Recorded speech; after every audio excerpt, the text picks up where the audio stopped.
Salve, salve, galera! Vamos a mais um Rumo à Posse. Hoje vamos falar sobre a Universidade Federal do Maranhão, na UFMA-NEC. Beleza?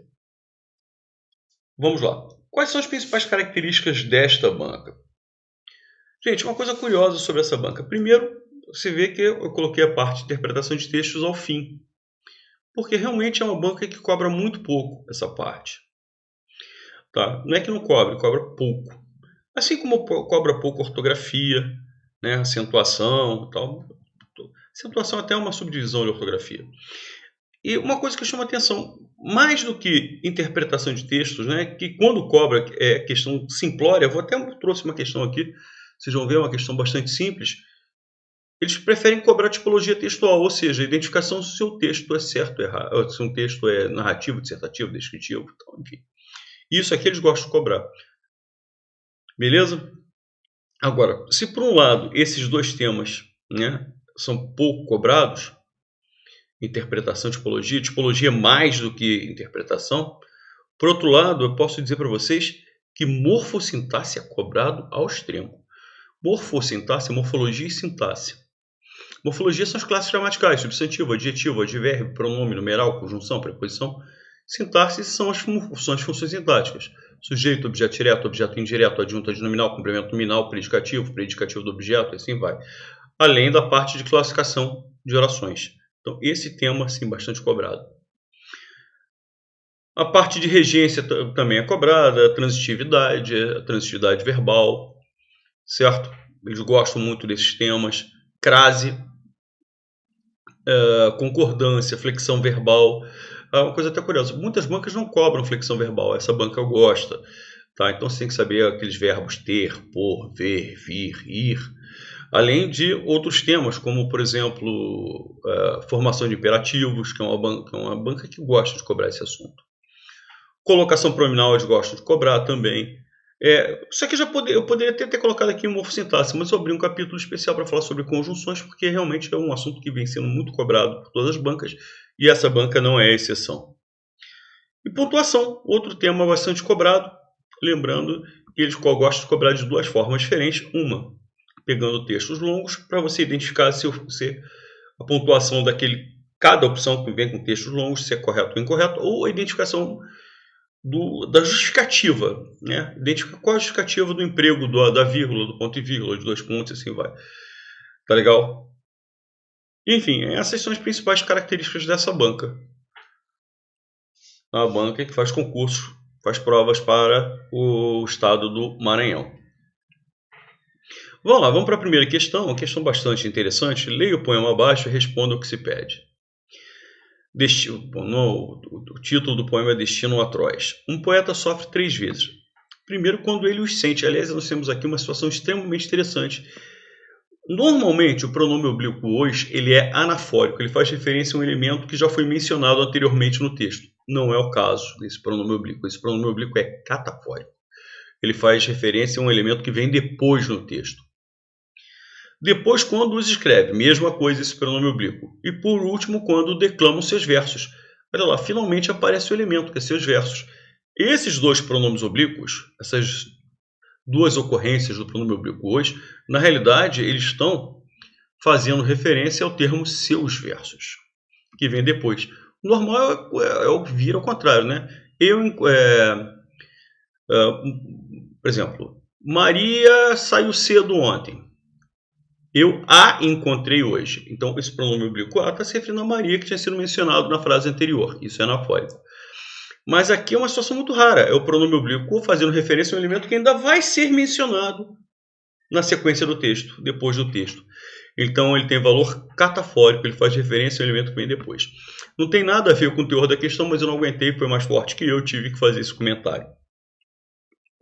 Bom, a questão está fazendo referência ao verbo declamar, que ele está perguntando quem é o sujeito desse verbo. Como eu disse, é uma banca que gosta muito de trabalhar, né, a parte de morfossintaxe, identificação de função sintática de classes gramaticais. Aqui nós temos uma questão de sintaxe, porque ele está falando sobre sujeito. Beleza? Declamam. Este verbo está na terceira pessoa do plural. E aí eu pergunto para vocês, o texto está identificando quem declama os versos do poeta? Não. Então, olha lá, o verbo está na terceira pessoa do plural, certo? Verbo na terceira pessoa do plural e não tendo a identificação de quem faz aquilo ali. Alguém declama os versos do poeta? Sim, alguém declama. Mas você determina, você identifica quem é que está fazendo isso? Não. Se você não determina, se você não identifica, se o contexto não oferece elementos que me permitam identificar quem é que está praticando essa ação, eu sei que alguém está declamando. Mas se o autor do texto não tem a finalidade de identificar essas pessoas, existir, ele existe. Não é um sujeito inexistente. Mas você não consegue determinar, você não consegue identificar. O sujeito é indeterminado. São duas formas de você indeterminar o sujeito. A primeira, colocando o verbo na terceira pessoa do plural. Né? Roubaram o meu carro, picharam o muro, declamam os versos do poeta. E a segunda, quando você usa o pronome indeterminador do sujeito. Índice de indeterminador do sujeito. Então, esse é um dos casos. O verbo na terceira pessoa do plural e o verbo não, o contexto não identificando quem é que pratica essa ação, nós temos o caso de sujeito indeterminado. Beleza? Maravilha. Questão número 1, letra E. Questão número 2. Olha só, gente. Outra questão de sintaxe. Agora de classificação de orações. E olha lá, mesma prova. Você vê que é um assunto recorrente. É um exemplo de oração subordinada substantiva subjetiva. Para a oração ser subjetiva, ela tem que exercer a função de sujeito. As pernas tremiam porque elas tinham temor. Então, eu tenho a oração principal e esta aqui é uma oração subordinada adverbial causal. Né? Esse porquê introduz uma ideia de causa. Elas tremiam por quê? Qual é a causa de as pernas tremerem? Porque elas tinham temor. Então, isso aqui é uma oração subordinada adverbial causal. Toda oração subordinada adverbial é um adjunto adverbial. Isso aqui é um adjunto adverbial de causa. Letra B. Peço que envies o documento. Peço, isso. Quem pede, pede alguma coisa. Isso é objeto direto. Logo, tem uma oração subordinada substantiva, objetiva direta. Essa oração funciona como objeto direto. Então, ela é objetiva direta.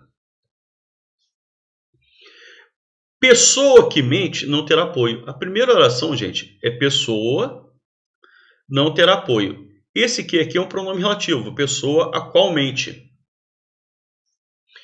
Esse aqui é um pronome relativo. Se é um pronome relativo, pessoa a qual mente não terá apoio, é uma oração subordinada adjetiva. Como esta oração subordinada adjetiva não está isolada por pontuação, ela é uma oração subordinada adjetiva restritiva. É necessário isso. Isso é necessário. Isso é necessário. Isso é sujeito. Então, esta oração que é introduzida pela condição integrante é uma oração subordinada substantiva subjetiva. É esta a resposta.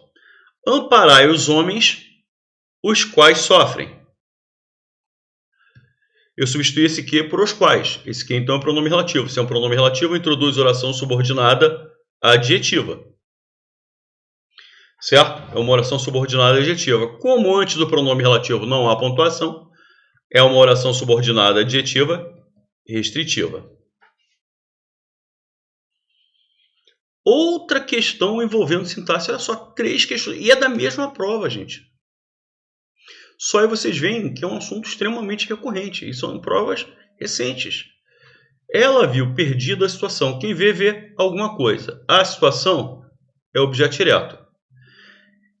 Certo? A situação é objeto direto. E perdida qualifica esse objeto direto. O que está perdido, não é a situação? Então, isso aqui é um qualificador do objeto direto. Beleza? Se isso aqui é um qualificador do objeto direto, ele é uma qualidade do objeto direto. É um predicativo do objeto direto. Por isso que a resposta é a letra A. A identificação de classe gramatical. Tá? Gente, uma coisinha que eu vou falar para vocês. Muito. Pode ser advérbio, pode ser pronome indefinido. dependendo do contexto. O advérbio, eu lembro a vocês, o advérbio é uma palavra invariável, que modifica a ideia de verbo, adjetivo ou de advérbio. O pronome indefinido, ele vai estar ligado a um substantivo. Agora, há um detalhezinho nesse caso que é fundamental. É que a palavra muito já variou, está na forma feminina. Se variou, não pode ser advérbio. E lembrando, o advérbio é uma palavra invariável que modifica a ideia de verbo, de adjetivo ou de outro advérbio. Muito é ligado à palavra água, que é substantivo. Se muito está ligado à palavra água, que é substantivo, ele só pode ser pronome indefinido. É essa a resposta, a letra B de bola. Pronome. É um pronome indefinido. Ele não está nem terminando. A nomenclatura, a classificação não está completa, mas trata-se de um pronome indefinido. Beleza? Gente, vamos lá. A oração que apresenta um complemento igual ao da construção todos falavam de futebol. Quem fala, fala de alguma coisa. De futebol está completando a ideia do verbo falar com preposição de. É um complemento com preposição. Tá? Isso aqui não é, para falar, sendo muito sincero, ele não é nem objeto indireto. Isso aqui é um adjunto adverbial de assunto. Mas, de qualquer forma, é um complemento de preposição. O sentido do verbo falar só está completo com a presença desse adjunto adverbial. Tá? O verbo falar rege a preposição de.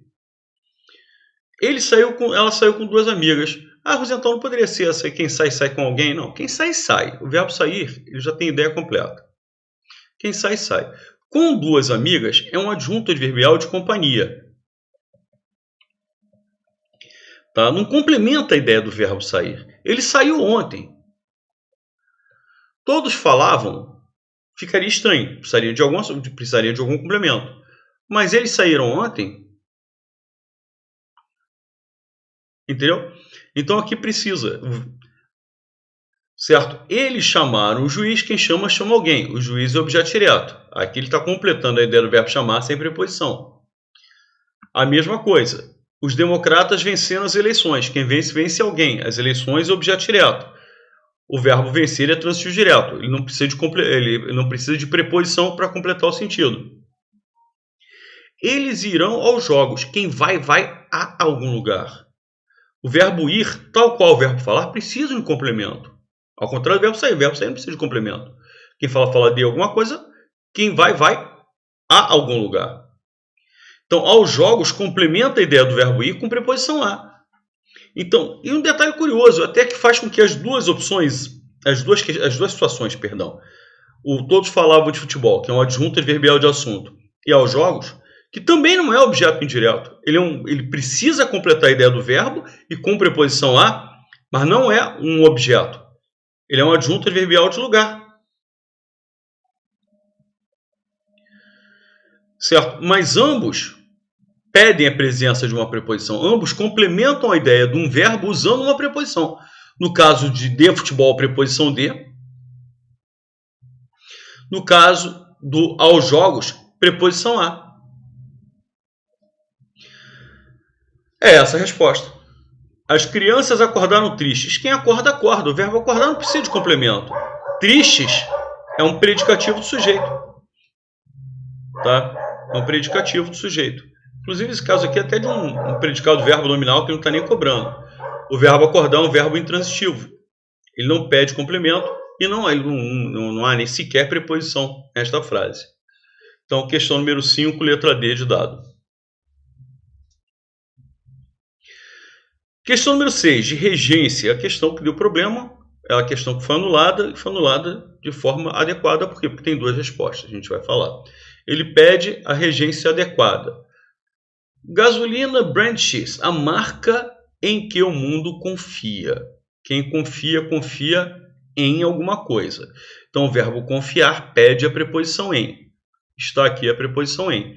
Então, a letra A serviria como resposta. Ela está correta. Quem confia, confia em. Daí a ocorrência da preposição em antes do pronome relativo. A letra A serve como resposta. Quando você olha para um relógio H externo, você esquece... O verbo esquecer, aquele caso, o verbo lembrar, esquecer, ou é calça de veludo ou é bumbum de fora. Ou você tem tudo ou não tem nada. ou você usa você até se esquece das. O que é das? É preposição de com artigo as. Então, ou você usa preposição se mais pronome se mais preposição de, ou não usa nenhum dos dois. Você até esquece as horas. Ou você usa os dois elementos ou não usa nenhum dos dois. O par é opcional, mas se usou um, tem que usar o outro. O que você não poderia fazer? É usar a preposição e não usar o pronome oblíquo. A mesma coisa, então a letra B está errada. Um erro que acontece também é na letra D, só que é o contrário. Aqui, olha lá, o que ele fez? Tá? Na letra B, ficou faltando o pronome oblíquo, já que ele usou a preposição. Na letra D, ele fez o contrário. Ele usou o pronome oblíquo, mas não usou a preposição. Ou o certo ou seria alguém lembrou que, ou alguém se lembrou de que. Certo? Bom, pulei a letra C, né? As sandálias que você gosta. Gente, quem gosta, gosta de alguma coisa. Então, certo seria as sandálias de que você gosta. Só que o problema veio na letra E. Mas, Rosenthal, o verbo visar está no sentido de ter como objetivo, ter como finalidade. Sim, não rege a preposição a. Em tese, sim. Só que aqui, o que acontece? Eu tenho uma locução verbal. Eles formam uma locução verbal. Ele é apenas auxiliar de orientar. O verbo precisar. Quem precisa, precisa de alguma coisa. Mas o que você fala? Eu preciso de fazer alguma coisa ou eu preciso fazer alguma coisa? Eu preciso fazer. Por quê? Porque aí ele está funcionando apenas como auxiliar.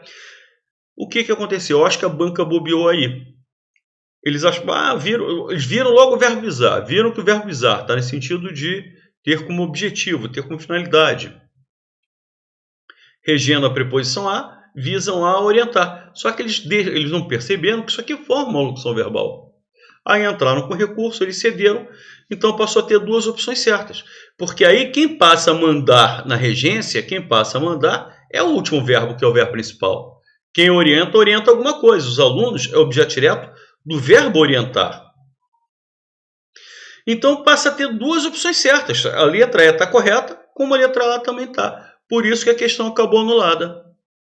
Por ter duas alternativas corretas. A e E. Beleza? Então, quando eles bolaram a questão, claramente a resposta era para ser a letra A. Você vê que ele teve o cuidado de colocar o pronome, a preposição antes do pronome relativo. Porém, contudo, todavia, o que aconteceu?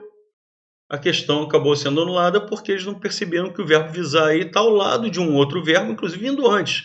O que caracteriza a locução verbal é que ele é apenas auxiliar. E aí, quem passa a comandar a situação não é mais o verbo visar, mas sim o verbo seguinte. Questão 7 é uma questãozinha de crase. Precisamos verificar se temos direito a férias. Quem tem direito a alguma coisa. Direito exige a presença da preposição a. Só que férias está no plural.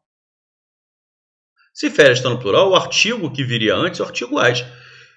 É muito comum nós não usarmos o artigo antes de substantivos no plural. É muito comum, não preciso usar. A preposição a é obrigatória. Temos direito a férias. Esse a poderia vir sozinho, sem o artigo. Ou eu posso somar a preposição a com o artigo as, o que daria as com crase. Ou seja, ou é a puro ou as com crase. Agora, a com crase nunca. Por quê? Porque eu teria a preposição a com artigo a no singular. Como é que eu posso usar o artigo a no singular antes de um substantivo no plural? Como é que eu posso? O artigo tem que acompanhar gênero e número do substantivo. Gênero, masculino e feminino. Número, singular e plural. Se o substantivo está no plural, o artigo tem que vir no plural obrigatoriamente. Agradeça a ele. Gente, mesmo que fosse ela, agradeça a ela, não haveria crase. Porque antes de pronome pessoal não pode haver artigo. Há a preposição. Quem agradece, agradece a alguém. A preposição a existe. Beleza. Mas não há artigo. Tanto é que a ele, que é masculino, é só o a. E a ela também não teria crase. Enviei uma reclamação à empresa. Enviei uma reclamação ao curso. Quem envia alguma coisa a alguém, certo? Envia alguma coisa, uma reclamação. A quem? A empresa. Então, a preposição a existe. Então, eu tenho a preposição a mais o artigo o de o curso. Tenho preposição a mais o artigo ad à empresa. Por isso a crase. É essa a resposta. Nós aspiramos a um bom lugar. É o verbo aspirar no sentido de desejar, de querer, que é transitivo indireto, que rege a preposição a. Preposição a existe. Só que tem dois detalhes. Primeiro que lugar, que é o núcleo, é um substantivo masculino. Substantivo masculino não permite a presença de um artigo feminino. Além disso, a gente já tem um artigo masculino.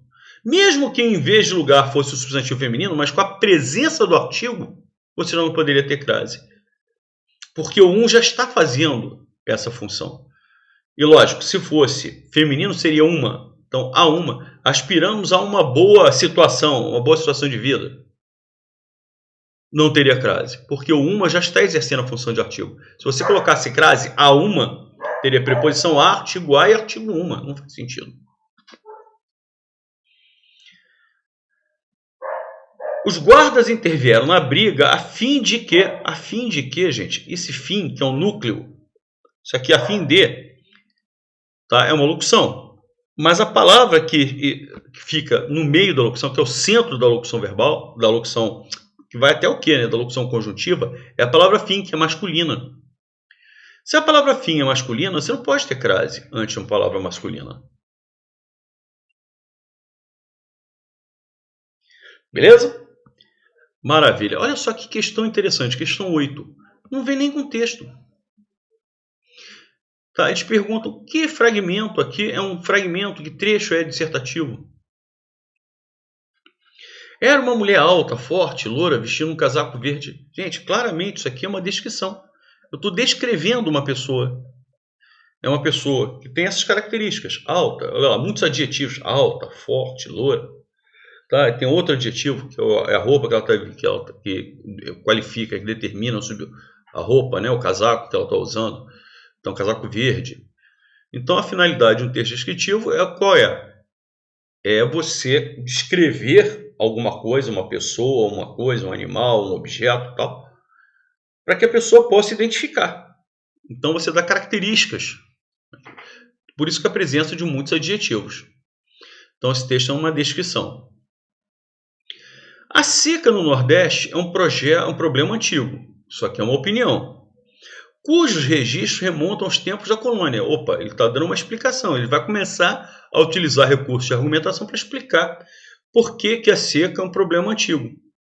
Se ele vai utilizar recursos de argumentação para defesa de uma opinião, tá? De alguma coisa que ele vai ensinar, que ele vai explicar, que ele vai defender, certo? Isso aqui é uma dissertação.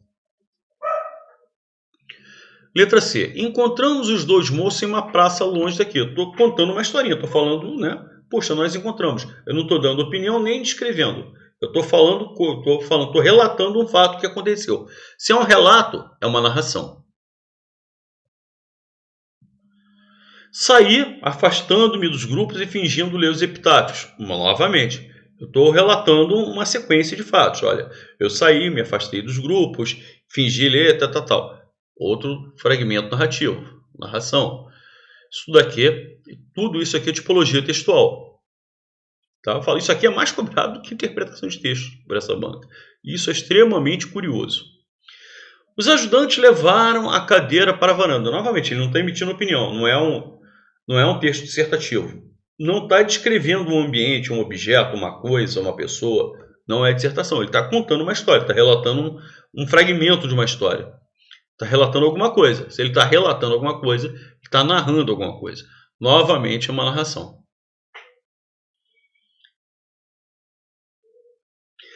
Questão número 9, galera. Marque a opção correta quanto à concordância verbal. Vamos lá. Gente, verbo fazer no sentido de tempo passado, no sentido de tempo decorrido, só no singular. Fazem anos é a dose. Faz anos.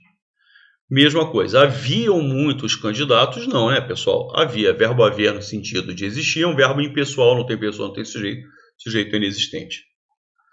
Agora, o que é curioso, chama atenção o fato de os verbos haver e existir serem sinônimos, não significa que eles trabalhem da mesma maneira. O verbo haver é um verbo impessoal. Não tem pessoa, não tem sujeito, sujeito é inexistente. E esse verbo só pode ser flexionado na terceira pessoa do singular, assim como o verbo fazer no sentido de tempo decorrido.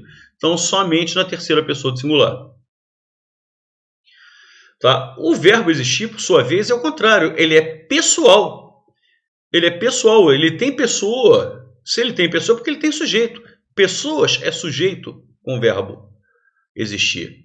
Se fosse o verbo haver, o certo seria há pessoas. Pessoas seria o objeto direto, como muitos candidatos aqui. Se fosse o verbo existir, seria existiam. E muitos candidatos seria sujeito do verbo existir. Com o verbo haver, ele é objeto direto. Então, existem pessoas. Então, pessoas aqui é sujeito. Está no plural. O verbo está no plural. Perfeito. Deu 6 horas? Não, né, galera? Deram 6 horas. 6 horas está no plural. O verbo dar tinha que estar no plural. Mesma coisa. Eram 11 da noite. 11 está no plural. Eram teria que vir no plural. Eram 11 da noite. Beleza? Questão número 10, gente, é uma questão de formação de imperativo. Flexão verbal foi aquilo que eu falei. As bancas hoje têm evitado muito trabalhar com flexão verbal. Mas essa banca particularmente gosta. E o que ele pede? Passe a oração para o imperativo afirmativo. Tá? É curioso, né, que já está no imperativo afirmativo, utilizando a pessoa do singular. Gente, a segunda pessoa do singular, lembram-se? A segunda pessoa do singular e a segunda pessoa do plural vem do presente do indicativo sem S. Se o comando da questão pedisse a segunda pessoa do plural, a letra A seria a resposta. Por quê? Porque vem do presente indicativo sem S. Eu tomo, tu tomas, ele toma, nós tomamos, vós tomais, caiu S, tomai, vós, o vosso médico, segunda pessoa do plural. Só que ele pede na questão a segunda pessoa do singular. A segunda pessoa do singular também vem do presente do indicativo sem S. Também vem. Eu tomo, tu tomas. Caiu S, toma tu. Caiu S, vem do presente indicativo sem S. Eu tomo, tu tomas, ele toma, nós tomamos, vós tomais. Então eu tomo, tu tomas. Caiu S, toma tu. Do teu conhecimento. Segunda pessoa do singular do imperativo afirmativo, que vem do presente do indicativo sem S. Tá? A letra C também está correta gramaticalmente, só que não é segunda pessoa. Tome é terceira pessoa. É aqui, tá? Lembrando que a terceira pessoa do singular, a primeira do plural é a terceira pessoa do plural, vem do presente subjuntivo. Maria quer que eu tome, última letra E. Maria quer que tu tomes, Maria quer que você tome. Então isso aqui, ó, é a terceira pessoa do singular do imperativo afirmativo, que se deriva do presente subjuntivo. E repare que o pronome possessivo também está na terceira pessoa, ou seja, a letra C está totalmente correta gramaticalmente, só que não atende à exigência feita no enunciado, porque o enunciado pede a segunda pessoa do singular, segunda do singular. Então, se ele pedisse a segunda do plural, a resposta seria a letra A. Se ele pedisse a terceira pessoa do singular, a resposta seria a letra C. Como ele pediu a segunda pessoa do singular, a resposta é a letra E. Questão número 11. Vamos lá. Marque a alternativa em que há uma inadequação. Este livro é para mim ler? Não, né, gente? O pronome aqui está exercendo a função de sujeito do verbo ler. Então, eu tenho que trabalhar com o pronome reto. É para eu ler. Né? Então, o erro grosseiro, ele pede a inadequação. Já é essa a resposta. Aqui se estuda o advérbio aqui atrai o pronome oblíquo. Então, o emprego da próclise é obrigatório. Como ele colocou a vírgula e fez uma pausa, é como se eu estivesse reiniciando a oração. Por isso que você pode deslocar o pronome oblíquo para depois do verbo. Aliás, pode não, até deve, por causa justamente da vírgula. Não me fale asneiras. O não é um advérbio. O advérbio atrai o pronome oblíquo. Por isso, o emprego da próclise, por força da atração exercida pelo advérbio não. Deus te abençoe. Nessas frases impositivas, certo?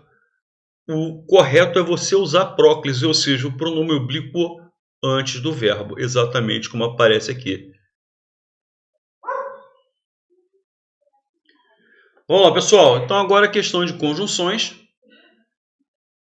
Marque a alternativa que pode substituir o conectivo destacado sem alterar o sentido original do texto.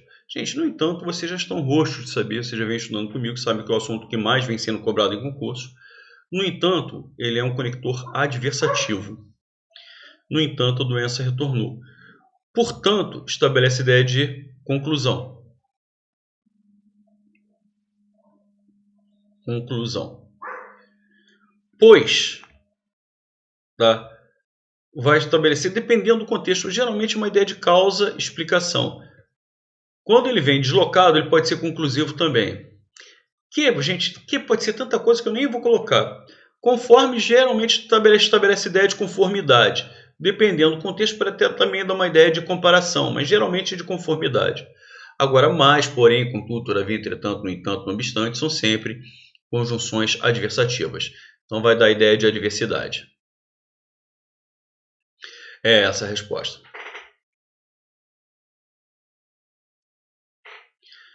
Mamãe, arroz é igual à letra H. A vírgula foi usada para quê? Olha lá, eu estou isolando quem? Eu tô falando, alguém está falando com a própria mãe. Mãe, arroz é igual à letra H? Deve ser pela coisa do insosso, né? De não ter gosto, como H não tem som. Mas enfim, a pessoa está se dirigindo à mãe, está chamando a mãe. Isso aqui, essa vírgula aqui, tá? Está servindo para isolar o elemento que dá a ideia de chamamento. Né? Quando eu falo com vocês, aluninhos, queridos, galera, vamos lá, prestem atenção. Isso é um vocativo. Eu estou chamando a atenção de vocês em relação, né? Estou chamando vocês para que prestem atenção, para que façam alguma coisa, certo? Então, todo chamamento é isolado por vírgula. Se esse chamamento, se esse vocativo, né? Isso aqui é um vocativo. Vocativo é justamente chamamento. Se o vocativo vier no início, vírgula antes. Se o vocativo viesse no fim, arroz é igual a letra H, mamãe? A vírgula seria antes. Se viesse no meio, arroz, mamãe, é igual a letra H, vírgula antes depois. Então, eu estou isolando o vocativo. A última questão é de interpretação de textos, e foi aquilo que eu disse. Tá? Vamos lá. Na tirinha, o efeito cômico é obtido de que maneira? Aí está o Garfield. Aí o John grita, fogo! Aí o Garfield, em vez de sair correndo desesperado, né, ele espeta duas linguicinhas e espera o fogo. Né? E aí a pergunta feita sobre o efeito cômico. Onde é que está a comicidade aí? Né? Qual aspecto? Por que é esse efeito? O efeito cômico obtido por quê? Porque a reação do Garfield é totalmente oposta à expectativa criada no texto. Tá? No texto que não é um texto, né, uma charge. É uma brincadeira. Ele imaginava que se o cara gritou fogo, você sai correndo, né? Você imagina um incêndio e tal. Então, a resposta quebra, né, completamente a expectativa criada. Beleza? Por isso que a resposta é a letra C. Que o Garfield gosta de comer linguiça, ele pode até gostar. Provavelmente se ele botou linguiça para torrar, porque ele gosta. Porque Garfield está dormindo? Não. Porque Garfield não atende a expectativa que John tem quando grita fogo? Sim. Qual é a expectativa que John tinha? Que o Garfield saísse correndo, mas ele saiu correndo? Não. Por isso foi essa a resposta. Letra C. Maravilha, galera. Mas eu falo, é muito raro cair questão de interpretação de textos. Né? O que eu vi cair demais é questão de morfossintaxe. Muita questão de identificação de classe gramatical e função sintática. As questões de interpretação são muito simples como essa aqui foi. Tá legal? Então acho que ficou bem caracterizado aí bem a banca lá da Universidade Federal do Maranhão. Galera, é só cair dentro que você vai se dar bem. Não tem como se dar bem. As provas são muito simples.